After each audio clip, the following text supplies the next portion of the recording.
Selamat mendengarkan podcast ini. Kata Allah dalam bahasa Indonesia sangat besar kemungkinan berasal dari bahasa Arab. Kalau terdapat penemuan bahwa nama Allah ini sebenarnya adalah nama salah satu dewa di Arab pada zaman pra-Islam, sebelum Islam. Ya, Allah, Al-Ilah, Al-Allah ada juga sebenarnya. Selain Alata, Al-Usa, dan nama lain yang dapat ditemukan.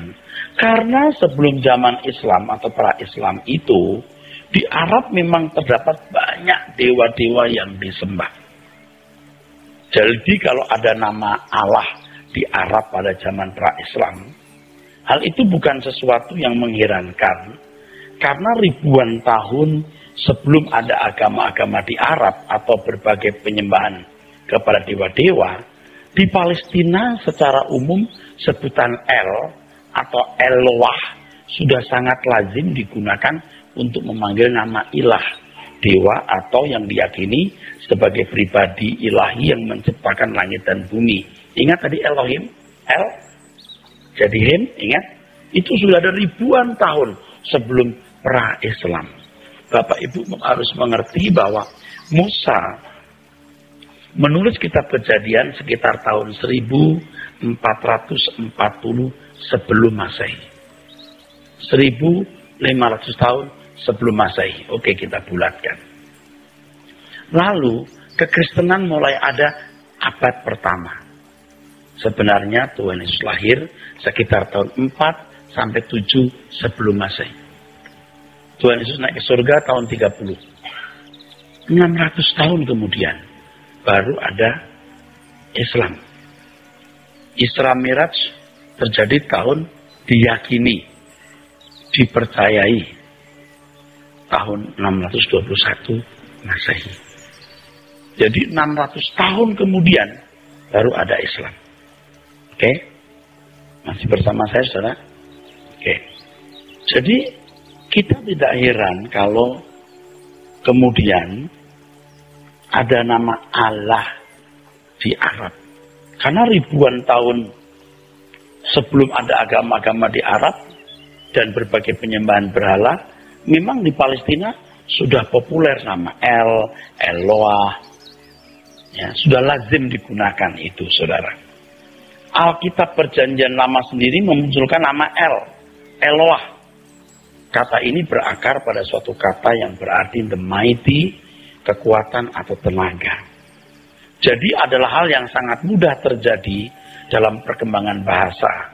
Kalau kata El, Eloah menjadi Al-Ilah, Allah, kemudian menjadi Allah. Bukan satu hal yang sulit.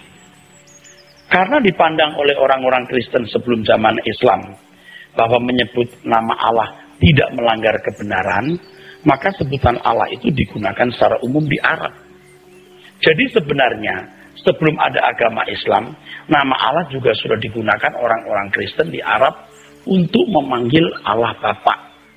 Dengan demikian sebutan Allah sejatinya bukan monopoli milik agama Islam, tapi juga digunakan oleh orang Kristen Arab sebelum ada agama Islam. Kan 600 tahun kemudian baru ada agama Islam. 600 tahun itu lama sekali loh, saudara. Sangat lama. Hal ini diakui sendiri oleh seorang teolog muslim yang tidak diragukan kepiawaiannya dalam analisisnya, yaitu Bapak Nurkolis Majid. Nurkolis Majid dalam bukunya yang berjudul Islam, Doktrin dan Peradaban terbitan dari Paramadina. Dan seorang yang juga bisa dipercayai karena pernah sekolah di Timur Tengah, Bapak Bambang Nursena, juga punya buku yang sempat saya scanning buku itu. Tetapi banyak ide-ide di sini sangat orisinil. Saya cuma mau melihat data-data itu karena saya bukan seorang sejarawan muslim, tapi saya harus membaca buku-buku mereka. Nurkolis Majid sendiri yang mengatakan nama Allah itu bukan monopoli agama Islam. Sudah digunakan orang-orang Kristen sebelum pra-Islam. Nah, kita akan teruskan, Pak, bisa baca. Apakah penggunaan nama Allah bagi orang Kristen bisa memunculkan masalah? Bisa saja, tergantung dari sudut pandang seseorang. Kalau nama Allah diyakini sebagai nama salah satu dewa yang tidak boleh disebut, maka jelas akan timbul persoalan. Dalam ibadah dan penyembahan oleh sebagian besar orang Kristen yang menggunakan nama Allah, mereka dianggap sebagai memanggil nama dewa, bukan pribadi yang maha tinggi yang harus menjadi objek penyembahan. Ini bisa dikategorikan penyembahan kepada Allah lain. Bahkan ada tudingan terhadap orang-orang Kristen yang menggunakan nama Allah sebagai telah melakukan penghujatan kepada Allah yang benar. Itulah sebabnya mereka mengusulkan agar nama Allah dalam Alkitab diganti dengan Elohim. Nah, yang saya maksudkan ini kelompok kecil orang-orang Kristen yang mulai mengkampanyekan bahwa nama Allah, nama dewa yang tidak boleh disebut di dalam gereja. Elohim itu nama yang sudah ada ribuan tahun. Lalu kemudian sampai di Arab, memang sekitar Palestina, El jadi Al-Ilah, Al-Ilah, bukan hal yang sulit. El sendiri itu juga milik perjanjian lama. Nah, terus. Rupanya kelompok anti nama Allah begitu resisten terhadap kata Allah. Resisten itu menolak. Sehingga mereka menganggapnya tidak pantas bila digunakan dalam lingkungan gereja. Sampai dianggap sebagai penyembahan berhala jika menggunakannya. Padahal yang penting adalah objek yang dituju.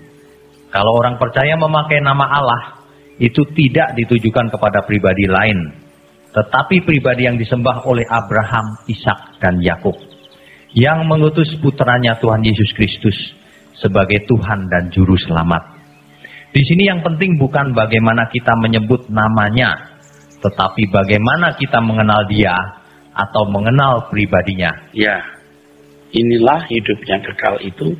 Mereka mengenal Engkau satu-satunya Allah dan Yesus Kristus yang Kau utus. Ia tidak mempersoalkan nama di sini. Tolong, jangan menjadi naif dan picik. Terus, tentu saja kita tidak sembarangan memilih nama untuk menyebut Dia yang Maha Mulia. nggak mungkin dong kita kasih nama Kutrip. Nggak mungkin kita kasih nama Tengil. Nggak mungkin. Kalau nama Allah, tentu itu memiliki proses sejarah. Di dalamnya termasuk proses perkembangan bahasa. Karena Alkitab kita diterjemahkan dari bahasa Melayu. Yang menyebut nama pribadi yang maha tinggi itu Allah. Nanti di Tapanuli ada Debata. Nanti di Jawa ada Gusti Allah. Terus, dalam masyarakat Indonesia, ternyata terdapat kelompok kecil umat muslim yang mengklaim bahwa nama Allah adalah nama diri pribadi yang maha tinggi. nah ini kelompok kecil. Ya tadi bukan kelompok besar orang muslim. Ada kelompok muslim yang mengklaim ini. Sebab saya sudah pernah mendapatkan selebarannya.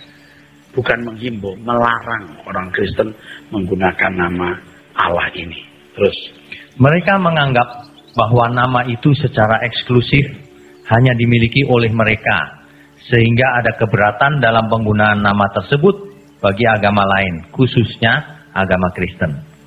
Hal ini pernah juga terjadi gencar di Malaysia, sehingga pernah muncul kampanye yang melarang penggunaan nama itu bagi agama lain. tahun 1980 peristiwa terjadi. Kampanye di Malaysia yang melarang orang non-Islam menggunakan nama Allah. Terus, penulis sendiri pernah mendapat selebaran dari kelompok tertentu yang menghimbau atau tegasnya melarang orang Kristen menggunakan nama Allah. Kita harus menanggapinya dengan kepala dingin dan dada lebar. Tidak semua orang Islam berpendirian demikian. Bahkan sebagian besar mereka tidak mempersoalkannya. ya, terus, Bukan satu hal yang sulit terjadi kalau Alkitab bahasa Indonesia yang berakar pada bahasa Melayu menggunakan nama Allah dalam sebutannya bagi nama Allah. Terjemahan dari Yahweh dan Elohim. Nama ini secara tidak langsung telah diterima dan diakui oleh para penterjemah Alkitab sejak semula sebagai nama diri dan sebutan bagi pribadi yang menciptakan langit dan bumi. Saya tidak memisahkan nama diri atau sebutan. Allah itu nama diri atau sebutan, dua-duanya. Jadi kita mengidentifikasi pribadi yang disembah oleh Abraham, Ishak dan Yakub sebagai Allah. Ya. Jadi kalau aku menyebut Allah, yang kumaksudkan adalah pribadi yang disembah oleh Abraham, Ishak dan Yakub yang mengutus putra tunggalnya Tuhan Yesus Kristus. Itu maksudnya. Terus, hal ini dipandang bukan masalah yang dapat merusak dasar-dasar pengajaran dan teologi Kristen. Iya, tidak merusak. Terus, keberatan yang marak terjadi dewasa ini oleh kelompok pemuja nama Yahweh terhadap gereja yang menyebut nama Allah berangkat dari pandangan mereka bahwa selain nama Allah adalah nama salah satu dewa di Arab. Selain nama Allah adalah nama salah satu dewa di Arab yang tidak patut disebut. Mereka menekankan bahwa Yahweh adalah nama diri pribadi yang maha tinggi yang tidak boleh diterjemahkan. Ya, harus Yahweh. Ya. Tetapi Erastus saja kalau dalam bahasa Sinaknya mandarnya ilhatu. Muksu ilhatu. Si jawabu yahisulat. Gitu kan? Tapi itu nggak boleh diterjemahkan. Harus Yahweh aja. Karena dianggap itu nama diri dari pribadi yang disembah oleh Abraham, Ishak dan Yakub itu. Terus, secara tidak langsung, kelompok kecil orang-orang Kristen yang ngotot menentang nama Allah ini melakukan pelecehan terhadap umat Islam yang menggunakan nama Allah sebagai nama diri Allah mereka. Seakan-akan umat Muslim menggunakan nama dewa sebagai nama diri Allah yang maha kuasa dan maha tinggi. Ya, mau tidak mau dan konsekuensinya begitu. Kalau ada kelompok yang mengatakan itu nama dewa, nah orang Muslim menyembah dewa. Gitu. Itu bagaimanapun impactnya demikian. Terus, secara tidak langsung, sikap mereka yang anti nama Allah melahirkan tudingan bahwa umat Muslim telah menyembah dewa. Tetapi buku mereka saya baca, mereka mengatakan bahwa kami tidak bermaksud untuk melecehkan. Nah, bagaimana nggak melecehkan? Kalau sudah punya pandangan demikian. Terus, hal ini bisa merusak tatanan hidup bermasyarakat yang harus berdampingan dengan harmonis. Khususnya di masyarakat Indonesia yang majemuk, apalagi yang mayoritasnya beragama Islam. Ya, saudara. Oke, jadi kesimpulan ini, saya agak rumit membuat kesimpulan, saudara. Oke, itu nama Allah. Sekarang penggunaan nama Yahweh. Nah ini sekarang, klimaksnya di sini. Saudara. Ayo, baca Pak. Penggunaan nama Yahweh. Setiap nama untuk pribadi yang maha tinggi dimunculkan Alkitab memiliki keterkaitan dengan umat dalam pergumulannya. Setiap sebutan untuk nama Allah mengandung makna dalam mengisi relasi antara Allah dan umat dalam suatu peristiwa. Di banyak bagian Allah disebut sebagai Elohim. Tetapi di bagian Elohim. Maka Allah menciptakan langit dan bumi. Elohim. Terus? Tetapi di bagian lain disebut El Betel. Iya, yang kuat dari Betel. Ketika ada satu peristiwa di daerah Betel. El Betel. Bukan Elohim. El Betel. Terus? Di tempat lain disebut El Elyon. El Elyon yang kuat. Terus? Di bagian lain lagi disebut Yahweh. Harus diakui nama Yahweh lebih khusus. Tetapi bukan berarti Yahweh menjadi lebih bernilai dibanding dengan sebutan untuk nama lain bagi pribadi yang maha tinggi. Nah, kalimat ini pasti nggak disukai oleh mereka yang namanya pemuja nama Yahweh. Saudara, jadi ini harus dipahami dulu bahwa nama untuk Allah, entah itu disebut gelarnya, entah itu disebut sekedar julukan sebutan, tetap berbeda-beda sesuai dengan peristiwa di suatu tempat dalam relasinya antara Allah dan umat. Oke, nangkep maksudnya? Jadi nama bisa macam-macam sesuai dengan peristiwa khusus yang terjadi. Oke, terus Pak. Oleh sebab itu, kita tidak boleh menganggap sebutan nama Allah yang satu lebih berarti dari sebutan nama Allah yang lain. Misalnya, nama Yahweh lebih berarti dari nama Elohim atau sebaliknya. Segala sesuatu harus dilihat dari konteksnya. Kalau ada beberapa kelompok Kristen yang selama ini menganggap bahwa nama satu-satunya pribadi yang maha tinggi adalah Yahweh, sedangkan kata Allah adalah nama Allah bangsa kafir, nama dewa di Arab, maka perlulah kita mengujinya dengan jujur dan cerdas. Hal ini berkenaan dengan nama Yahweh sebagai nama diri Allah. Itu persoalannya sebenarnya. Karena ngotot bahwa Yahweh itu nama diri Allah, maka tidak ada nama lain yang patut dikenakan untuk pribadi Tuhan semesta alam. Saya katakan, saya tidak menolak hal itu. Tapi mari kita melihat secara proporsional. Terus, sebagai orang Kristen yang dewasa, kita tidak perlu berdebat kusir berkenaan dengan nama Allah. Lebih baik kita menghindari perdebatan dengan mereka yang memiliki wawasan yang sempit dalam cara memandang Alkitab. Kenapa sampai saya berkata sempit? Nah, baca belakangnya, nanti Anda baru tahu sempitnya. Ya, baru tahu sempitnya. Baca berikutnya. Kalau kita meneliti kitab Keluaran, Allah menunjukkan nama dirinya sebagai Yahweh kepada Musa.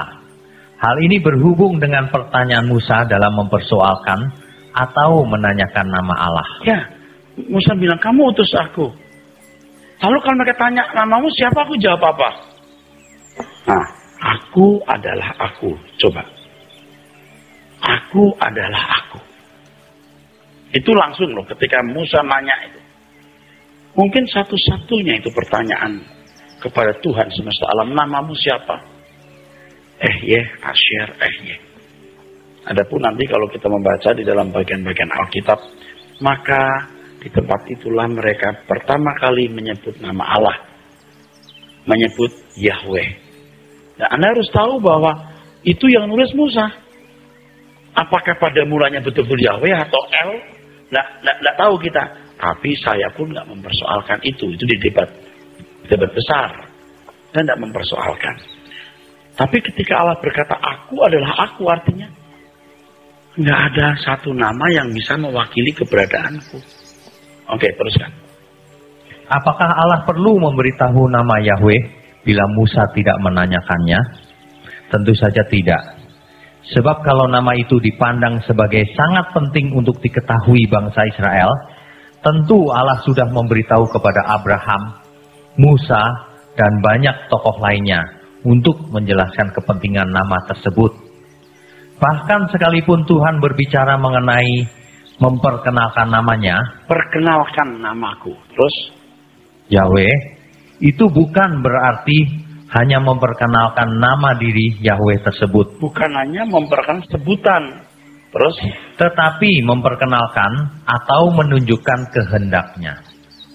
Menuliskan hal ini bukan berarti nama Yahweh boleh diabaikan atau dilecehkan.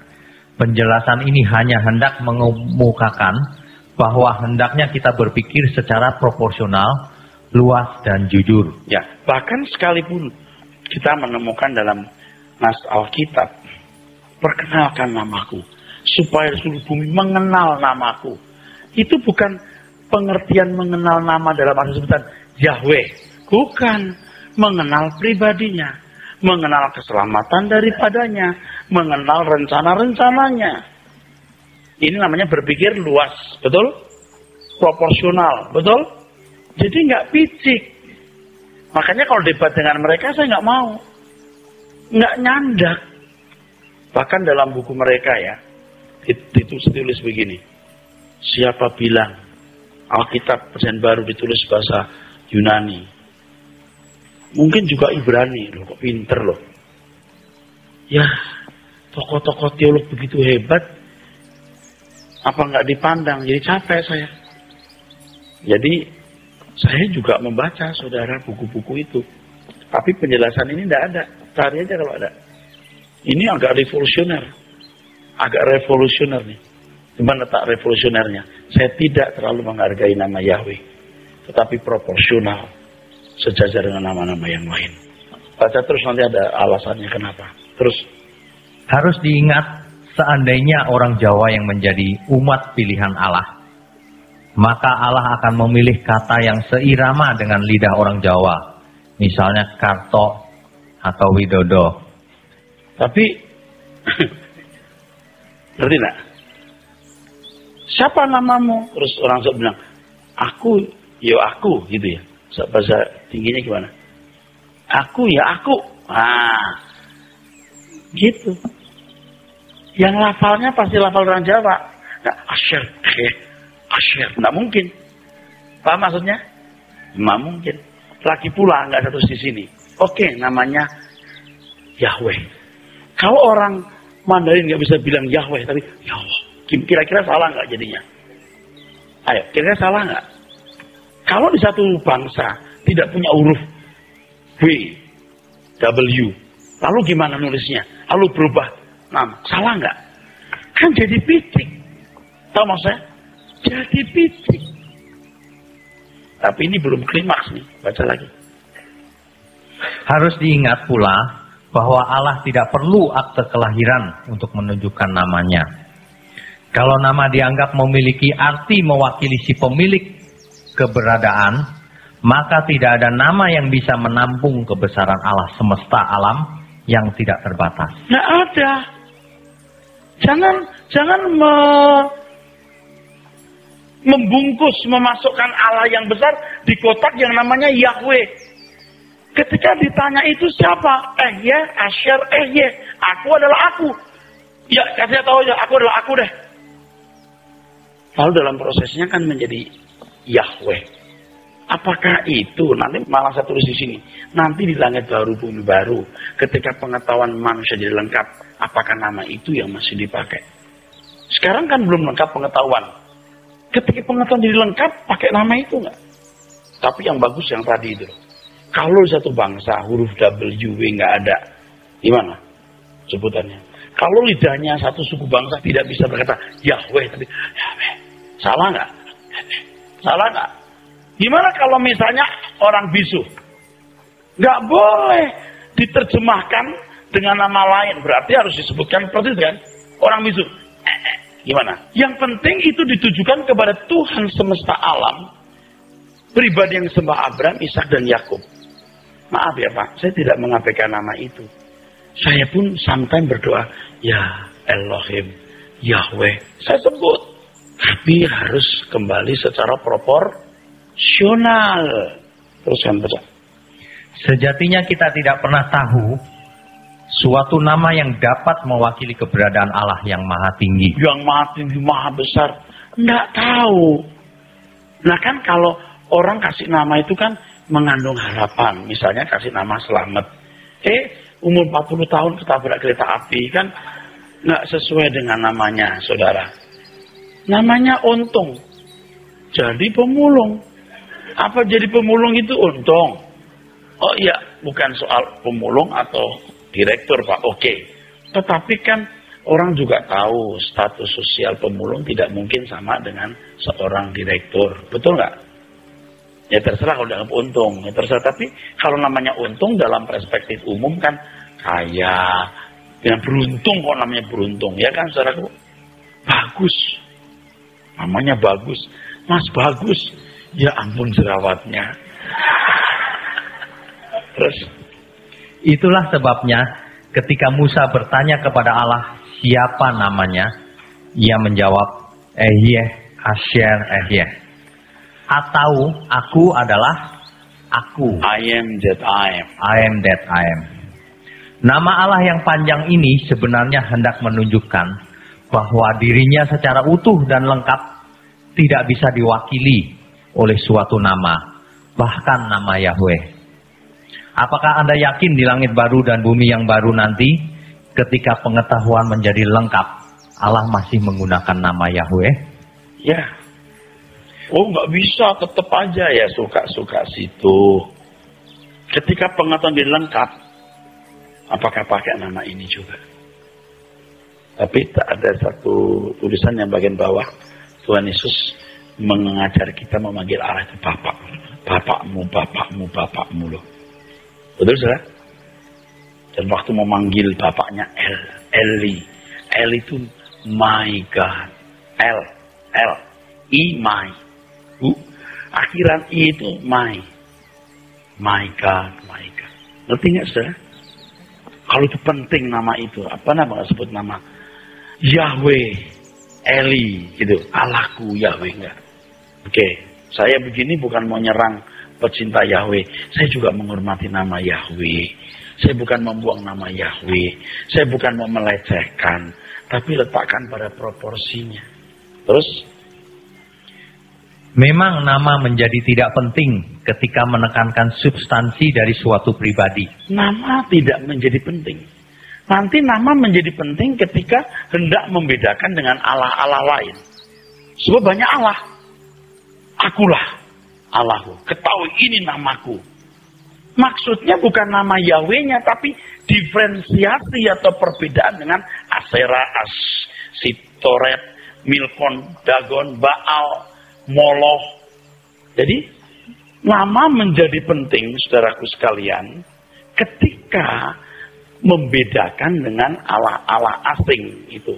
Memang nama Yahweh menjadi sangat penting jika digunakan untuk membedakan dengan dewa-dewa lain. Kalau berkali-kali diperingatkan agar bangsa Israel meninggikan, menghargai, memandang khusus nama Yahweh, hal itu berkenaan dengan kenyataan adanya banyak dewa yang disembah. Baal, Asyera, Sitoret, Dagon, Moloch, dan lain sebagainya. Dan praktek penyembahan ini, wah, ancaman yang sangat serius. Jadi kalau Tuhan berkata, kenalkan namaku, inilah namaku, tidak ada nama lain selain aku. Itu bukan soal beda antara Yahweh dan Dagon, bukan cuma soal nama, soal seluruh kehidupan ibadahnya. Nah, kan saudara, Anda bersama saya? Oke, Pak Darle. Memang nama menjadi tidak penting ketika menekankan substansi dari suatu pribadi. Substansi di sini maksudnya adalah keberadaan diri Allah dan seluruh hakikat serta segala sesuatu yang ada padanya menyangkut hubungannya dengan manusia. Iya, terus? Bila hal ini dikenakan bagi pribadi yang maha tinggi, yang penting bukan nama atau sebutan diri suatu pribadi yaitu Yahweh, tetapi mengenal substansinya atau mengenal pribadinya. Nah, kalau berbicara mengenai substansi, nama tidak menjadi masalah. Tapi kalau bicara mengenai keberadaan Allah yang harus berbeda dengan dewa-dewa lain, jadi penting nama itu untuk membedakan bahwa dia Yahweh, bukan Dagon, bukan Baal, bukan Aserat, bukan Asyera, bukan Asitoret, bukan Moloch. Menjadi penting nama itu. Anda bisa paham maksudnya? Dari substantif, dari tidak penting nama itu. Yang penting you mengenal dia. Tapi kalau dalam konteks perbedaan dengan pola penyembahan Allah asing, nama itu penting. Tidak ada nama lain kecuali Yahweh. Bisa pahami, saudara? Saya juga bisa nulis ini agak kagum-kagum juga itu. Karena saya kan tulis gitu, waduh Tuhan. Saya berdoa loh. Semalamnya berdoa terus, Tuhan, aku jangan salah mengajarkan ini. Pagi-pagi bangun nyembah Tuhan, saya cuma minta itu. Buka rahasia firman-Mu. Bagaimana aku menjelaskan nama Yahweh. Sederhana. Tapi kalau sampai enggak, ini uppercut ini. Kalau sampai masih enggak mau ngerti, ya terserah deh. Ya, terus Pak. Hal ini bertalian dengan relasi yang harus dibangun atau dijalin antara pribadi umat dengan pribadinya. Sebab tidak mengenal pribadinya berarti kebinasaan. Terus? Hosea 4 ayat 6. Hendaknya konsep ini tidak disimpangkan atau diubah dengan pernyataan bahwa tidak mengenal nama Yahweh berarti tidak mengenal substansinya. Coba orang-orang yang memuja nama Yahweh mengesankan kalau kita nggak pakai nama Yahweh itu kayak nggak mengenal Yahweh. Anda bisa ngerti itu? Karena saudara ketemu orang-orang begitu, saudara. Saudara ketemu orang-orang itu. Bukan 1-2 kali. Kalau di daerah itu terus ketemu. orang-orang yang menanya. Sebab mereka juga merambat ke daerah, sehingga terjadi banyak perpecahan di daerah. Dan orang-orang yang tidak mengerti firman, waduh, ada buku yang pakai Ibrani. Ya, kalau cuma begitu, bukan satu hal yang membuat kita jadi bodoh. Wah, dia tahu bahasa Ibrani. Ya, dia pungut itu ayat-ayat yang namaku. Maksudnya namaku itu bukan Yahweh-nya. Hendaknya konsep ini disimpangkan. Tidak mengenal Allah binasa, bukan tidak mengenal nama Yahweh. Berarti tidak mengenal substansinya, bukan. Oke, terus Pak. Oh ya, maka tadi nama Allah dipakai tidak merusak dasar-dasar pengajaran teologi Kristen. Oke, tadi terus. Betapa naifnya kalau orang berpikir bahwa dengan mengenal nama diri pribadi Allah, Yahweh, berarti ia sudah mengenal Allah dengan benar, atau paling tidak lebih resmi menjadi umatnya. Jadi absah. Jadi resmi menjadi umatnya. Terus Tuhan tidak akan menggantikan atau melimpahkan kehormatannya hanya pada suatu nama yang bisa dieja manusia. Kenapa saya tulis ini? Karena buku yang memuja nama Yahweh mengambil pengertian deskripsi pengertian nama dalam dictionary. Nama artinya sebutan kehormatan gitu. Sebutan kehormatan, penghargaan. Jadi Allah memberikan penghormatan, penghargaan pada nama itu. Enggak. Kira-kira begitu bahasanya. Enggak, ini kalau orang cerdas langsung tahu. Enggak begitu. Walaupun pengertian nama itu, nama berarti sebutan, penghormatan, penghargaan. Itu kan di kamus bahasa Indonesia begitu. Jangan membangun doktrin teologi yang berangkat dari kamus bahasa Indonesia. Yus, ambil dari Alkitab. Seperti dulu transformasi. Itu tidak tahu diambil dari mana. Kalau diambil dari Alkitab, transformasi di Roma 12 ayat 2. Pembaharuan pikiran. Tidak tahu gimana dijadikan ekonomi membaik, kejahatan berkurang. Tidak. Pikiran yang dirubah. Transform. Itu bukan transform ekonomi atau politik. Mindset. Nah itu salahnya di situ. Ya kan mau menang sendiri, main pungut. Itu pengertian nama dari kamus bahasa Indonesia. Lalu diisi pengertian Kristiani. Nggak boleh. Tuhan tidak akan memberikan kehormatan kepada siapapun, bahkan bernama yang bisa dieja manusia. Tuhan tidak memberikan kehormatannya kepada nama Yahweh. Terus, apa artinya mengenal nama sebutan Allah, dalam hal ini Yahweh, tetapi tidak memiliki pengenalan yang memadai? Terus, hendaknya kita tidak berpikir bahwa mengenal nama Allah berarti sudah mengenal Allah dengan benar. Terus, kalau Allah mengatakan bahwa ada orang-orang yang mengenal namanya, bukan berarti hanya sebutan Yahweh semata-mata, tetapi mengenal pribadinya. Ya, karena mereka mengenal namaku. Ada kan ayatnya? Aku akan melepaskan mereka dari bencana karena mereka mengenal namaku. Cuman mengenal nama Yahweh? Tidak mengenal pribadinya dan relasinya yang benar dengan Yahweh itu. Amin. Itu maksudnya. Ini substansi bicara. Substansi. Jadi nama tidak terlalu penting di sini. Paham maksudnya? Akan melepaskan mereka dari bencana karena mereka mengenal namaku. Mengenal namaku bukan mengenal nama Yahweh. Gitu. Amin. Oke, terus. Memasyurkan namanya bukan hanya berarti memperkenalkan nama dirinya, tetapi memperkenalkan keselamatan daripadanya. Sama loh, nanti kalau kita berkata, kenal Yesus nggak bro? Belum Pak, suruh selamat. Terimalah Yesus, mau nggak terima? Mau. Aku menerima Engkau ya Tuhan. Itu gegabah. Tapi dulu kita kerjakan itu. Menerima Yesus itu mengenal seluruh keberadaannya. Lalu, kalau setelah mengenal dia mengendaki apa dalam hidupku? Bukan aku menerima. Bukan seluruh hidupnya harus dilibatkan dalam penerimaan itu. Terus, Allah tidak akan mengizinkan pendewaan kepada sesuatu, termasuk kepada sebutan namanya. Kalau dikatakan bahwa nama Tuhan, Yahweh, adalah menara yang kuat, kesanalah orang benar berlari dan ia menjadi selamat. Amsal 18 ayat 10. Ini bukan berarti nama dalam arti sebutan yang memiliki kekuatan, tetapi Tuhan yang dimaksud oleh kata Yahweh tersebut. Tapi Tuhan yang punya kekuatan, bukan nama Yahweh yang memiliki kekuatan mistis. Tetapi Allah sendiri. Terus, dalam hal ini, hendaknya kita tidak memandang nama Yahweh secara mistik. Kalau dalam Mazmur 8 ayat 2 dikatakan bahwa nama Tuhan Yahweh sangat mulia, tentu yang mulia bukanlah nama dalam arti sebutan Yahweh, tetapi diri Allah itu sendiri. Namamu mulia, itu bukan nama itu. Wah, Pak Eras itu orangnya baik ya, wah Eras itu baik. Bukan Erasnya loh. Ngerti? Misalnya gitu. Iya, manusianya.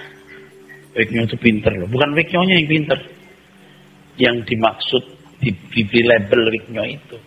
Nah, ngerti saudara?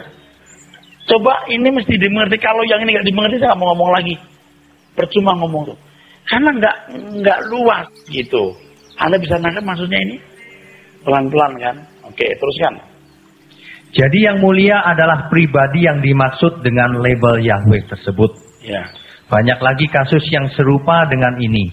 Konklusinya adalah bahwa yang hendak ditekankan bukanlah nama Yahweh, tetapi diri pribadi yang diberi label Yahweh. Oleh karenanya kita harus bisa membedakan antara nama sebutan Yahweh dan pribadi Yahweh sendiri. Nah, garis bawah itu ulangi Pak kalimatnya. Oleh karenanya kita harus bisa membedakan antara nama sebutan Yahweh Antara sebutan Yahweh dan pribadi Yahweh sendiri. Terus. Hendaknya kita tidak melekatkan pribadi yang maha tinggi dengan sebuah nama atau sebutan. Secara mutlak. Tambahkan itu supaya lebih mantap. Hendaknya kita tidak melekatkan pribadi yang maha tinggi dengan sebuah nama atau sebutan secara mutlak. Gitu. Terus. Seakan-akan ia kehilangan keberadaan dan seluruh hakikatnya tanpa nama tersebut. Ngerti maksudnya? Ulangi Pak kalimatnya Pak. Hendaknya kita tidak melekatkan pribadi yang maha tinggi dengan sebuah nama atau sebutan secara mutlak. Ya. Seakan-akan ia kehilangan keberadaan. Pribadi Tuhan itu kehilangan keberadaan. Dan seluruh hakikatnya tanpa nama tersebut. Hebat ya. Ini kalimat luar biasa loh. Saya nikmati ini. Wah luar biasa ini. Ini kalau sampai disebarkan orang baca baru gitu. Kita nggak berkutat di nama nggak berantem, tapi kita lihat dari sisi lain yang orang nggak duga. Udah cukup ini. Ini cukup penjelasan begini cukup. Udah nggak usah berantem lah. Kalau you pakai nama Yahweh syukur. Nggak apa-apa. Aku juga sekarang gimana kalau kita nggak pakai nama Allah? Ayo rame-rame. Nggak apa-apa.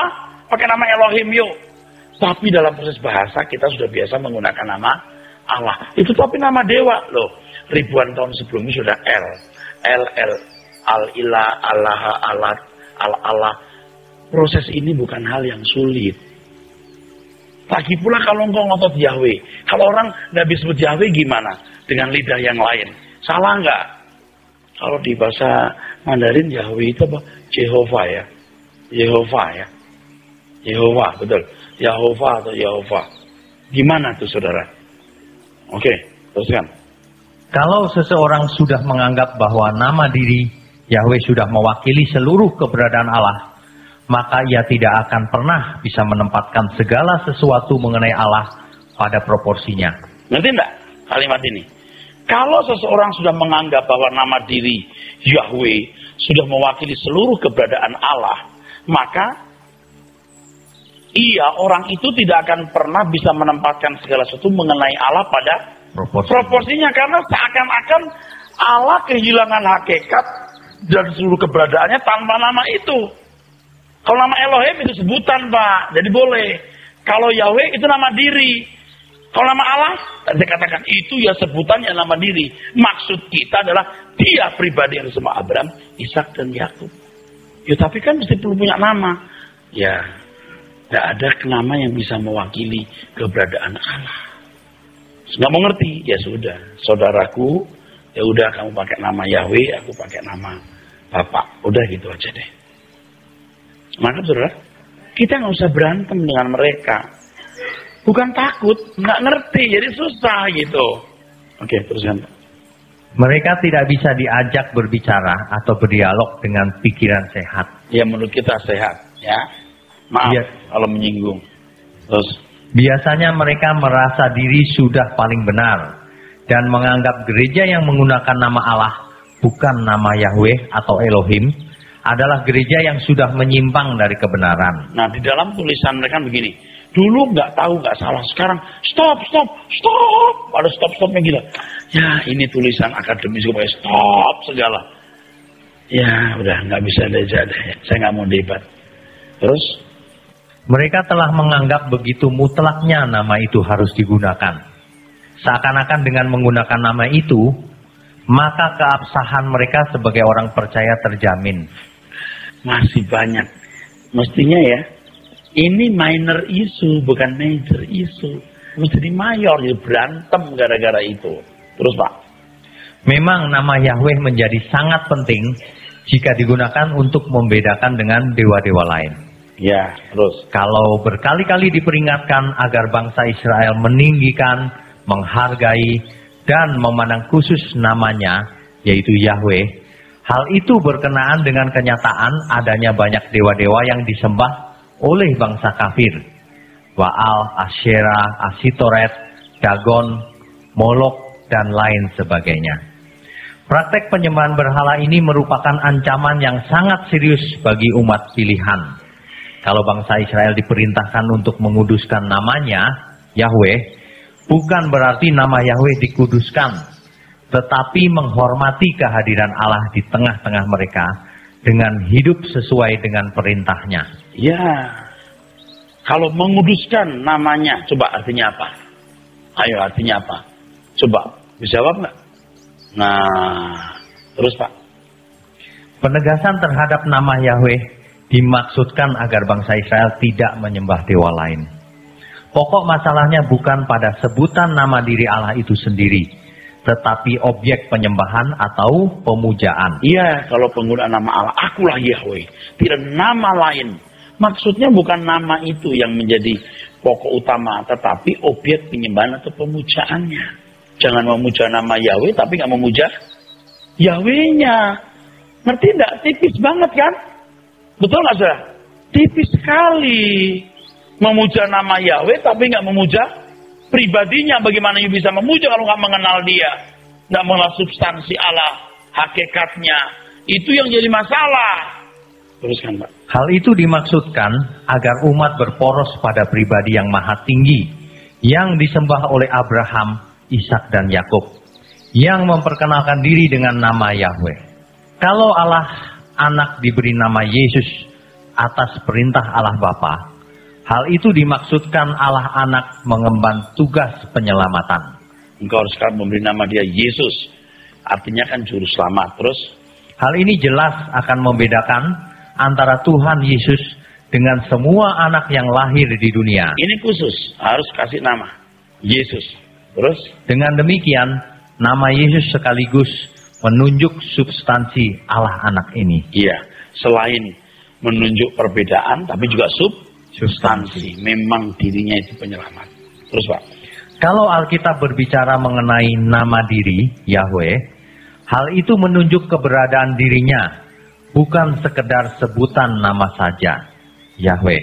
Kalau dalam Dekalog umat dilarang menyebut namanya dengan sembarangan, maksudnya agar umat tidak menggunakan namanya untuk kepentingan dan kemuliaan yang lain. Dalam hal ini, yang dipersoalkan bukan nama Yahweh itu sendiri, tetapi keberadaannya yang terhormat, yang tidak boleh dilecehkan, dimanipulasi, dan dimanfaatkan. Iya, bukan nama Yahwehnya yang dilecehkan, tapi pribadinya. Dan kalau kita tidak melecehkan pribadinya, pasti namanya pun juga kita hormati. Amin, saudara. Jangan cuma meninggikan namanya, tapi tidak menghormati pribadinya. Bisa terjadi. Kenapa? Bisa. Karena nggak mengenal. Karena nggak mengenal. Jadi saudaraku, yang dipersoalkan bukan nama Yahweh itu sendiri. Tentu itu sudah include. Include ya. Termasuk include. Tetapi keberadaannya yang terhormat, yang tidak boleh dilecehkan. Misalnya begini. Oh saudara sekalian, kita sembah Yahweh. Oke, pakai nama Yahweh. Oh Yahweh luar biasa. Padahal dia mau menampilkan diri sebagai worshiper yang bagus. Atau ayo mari kita bantu Yahweh melayani Tuhan. Padahal mau memanfaatkan orang untuk kepentingan pribadi pakai nama Yahweh. Anda ngerti? Nangkap maksud saya? Nah, paham ya saudara? Jadi ini penting. Yang dipersoalkan bukan nama Yahweh saja. Jangan menyebut nama Allah dengan sembarangan. Bukan sekedar nama itu kita hina. Tapi memanfaatkan Tuhan untuk kepentingan pribadi. Jelas kalau orang menghormati Tuhan, pribadi semesta alam yang menciptakan langit dan bumi, dia juga menghormati Yahweh namanya. Kalau Tuhan Yesus mengatakan bahwa ia telah memperkenalkan atau menyatakan namanya, bukan berarti yang diperkenalkan atau dinyatakan namanya nama Yahweh, tetapi memperkenalkan pribadinya atau pengenalan akan dia. Ini kan ucapan Tuhan Yesus, aku sudah memperkenalkan namamu kepada mereka. Bukan nama Yahweh atau nama yang lain, tetapi memperkenalkan pribadimu, Bapak. Nangkep ya saudara? Oke, terus.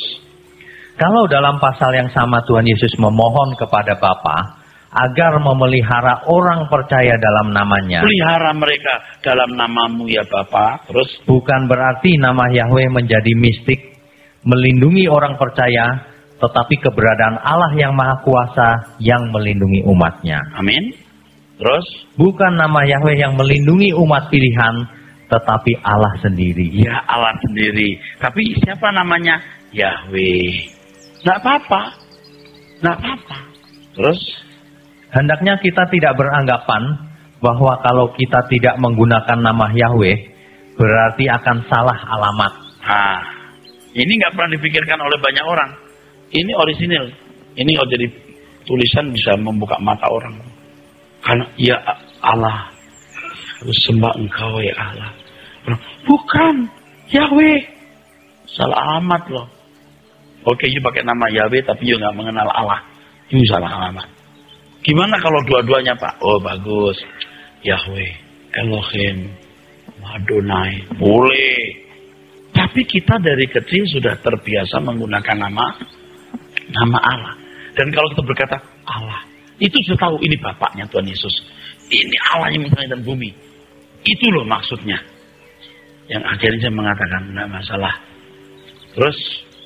Dalam hal ini seakan-akan Allah tidak akan memperdulikan siapapun yang berurusan dengan dirinya tanpa nama ini. Ya. Yahweh. Jadi ya maksudnya. Jadi kalau Pak Eras, oh ya. Kalau Pak Ono. Kalau sebenarnya Ono. Ya nggak apa-apa lah, ya kan. Yang penting aku kan. Kamu tahu saya kembali sidang Rehoboth? Oke. Bapaknya Stephen? Ya. Saya gimana? Saya nggak mempersoalkan itu. Mau salah gini, nggak bisa, harus Yahweh. Salah alamat.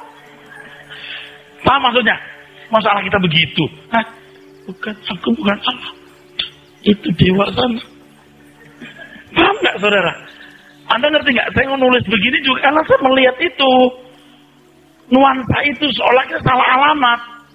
Karena ini peristiwa di Kendari. Jadi ketika ada seorang penutup doa, penutup pendeta. Berkat Allah. Tiba-tiba seorang pembicara, namanya terkenal loh. Nggak tahu apakah sekarang masih pemuja Yahweh atau tidak. Dia orang baik padahal. Aduh hamba Tuhan yang menurut saya bukan baik. Sangat baik. Tapi kok jadi Yahweh. Karena pada waktu doa berkat itu stop. Jangan sebut Allah. Gitu loh. Ya itu lebih nggak etis lagi. Orang lagi mau doa berkat stop. Jangan sebut nama Allah. Nah ini kan pendeta daerah kan juga kurang kuat dibanding pendeta kota ini, pendeta dari Jawa ini. Terus ya, waduh gimana coba. Aduh saudara, kok tiba-tiba nggak pakai nama Allah, malah yang saya dengar stop, itu yang ngomong itu, ya orang saya kan banyak mahasiswa saya yang ke daerah yang kasih saya telepon, Pak Moso di stop nih orang lagi doa berkat Allah stop. Yang nggak etis juga kan begitu itu. Kok sebegitu najisnya nama Allah loh. Aku sedih loh saudara dengar begini. Ini hamba Tuhan yang sangat baik. Yang kayaknya juga tulus gitu. Aduh, kok bisa begitu? Baca lagi dikit. Dalam perjanjian baru, jelas sekali yang dipersoalkan bukan nama Yahweh, tetapi jalan keselamatan melalui atau di dalam Tuhan Yesus Kristus. Kalau Tuhan Yesus memandang bahwa nama ini, Yahweh, syarat mutlak untuk berurusan dengan pribadi yang maha tinggi, maka Tuhan akan mengajarkannya dengan gencar.